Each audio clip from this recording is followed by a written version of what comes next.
Brad, the season's just over a week away now. How excited are you? Yeah, we're really keen to get out there and implement some of the things we've been working on in the off-season, and more than likely we're going to see some new faces out there too in some round one action. So yeah, there's a great feeling amongst the group, and the players are really enthusiastic, and training's been solid. So hopefully we'll go out and give a good account of ourselves. Got some players coming back from injury, as well as the young guys that have really stood up in the JLT games in particular. How hard is it for you to be picking a side for round one? Yeah, we had a little discussion, obviously, about GWS this week, but leading into round one as well. And yeah, it's going to be difficult. We're hopefully get a few guys back from injury this week, which will add to the pool of availability that we've got to pick from in round one. And to the players' credit, they've made it really difficult for us, because a lot of guys have come in and performed well, and then we've got some guys coming back from injury who have been good performers for us in the past. So it's a good problem to have. When you came back, did you notice the youthfulness of the group? Did that stand out to you?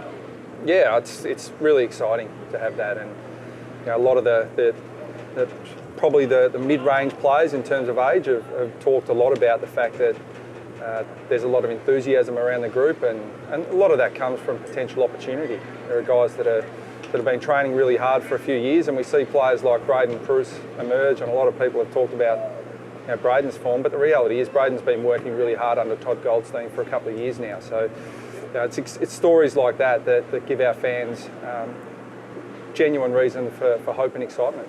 And there's been obviously a lot of so-called aggressiveness out on the track. Do you think that's just a sign of how desperate everyone is to get into that round one side? Oh, no doubt. I mean, we try and go hard at training whilst not being silly, and sometimes the competitors go over that line at times, and we work with them on that. But I'd much rather have players who are going to be aggressive and competitive, and it's much easier to scale those guys back than it is to try and push the other ones up. So that's been good, and where there's competition for spots, there's always going to be a little bit of aggression and competitiveness come through in training. What are the expectations for the group this year from your point of view?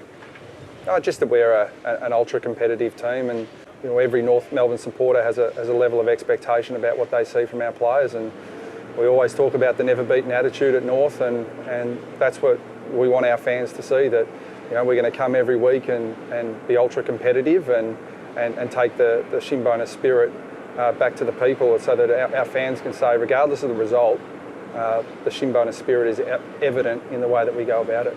On Shinboner spirit, new captain in Jack Siebel is probably one of the players that epitomises that. How great has he been in the pre-season so far? He's been exemplary the way he's led the team both on and off the field, and really it's reassuring as a coach when you've got a captain, as we've always been lucky to have at North Melbourne, dating right back to in recent times, Adam Simpson, leading into Brent Harvey, leading into Andrew Swallow, and now Jack Siebel. They're fantastic leaders, but I think they're great cultural custodians of what it is to be a North Melbourne person.